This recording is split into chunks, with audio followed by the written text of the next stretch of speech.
So kahapon nga napabili ako ng lever type flash set. Tapos ito na yung luma na natanggal ko na, pati na rin yung tank tinanggal ko na rin at set aside yung cover.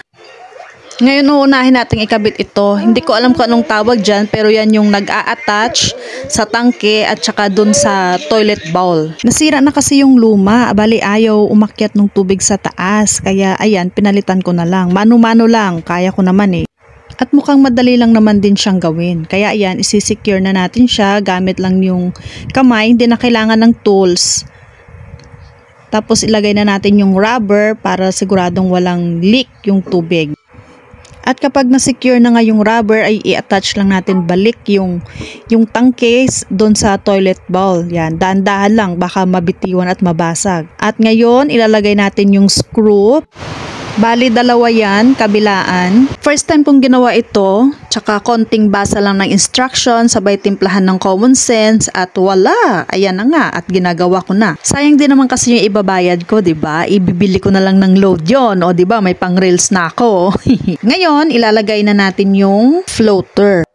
Sa pagkakaintindi ko, siya yung nagbibigay daan sa tubig na mapuno yung tangke na hindi umaapaw. Na-attach ko na rin pala siya sa water outlet at this time nilalagay ko na yung maliit na hose na naka-attach dyan sa may floater, sabay dyan sa may tube. So after ma-secure yung floater at saka yung water outlet, ilalagay natin yung handle. Ayun o, sabay kabit nung chain na nagko-connect sa handle at sa flapper. Ayan o, try natin. Yan, kita nyo bumubuka. Yan, bumubukas. Yan. So ngayon, i-try natin kung mag-fill yung yung tubig. Tchadan! So ayan na nga. Titingnan natin kung successful yung ginawa ko. Ayan o, sige. Hintayin lang natin mapuno yung tubig and then ayun o, nag-thumbs up. Success daw.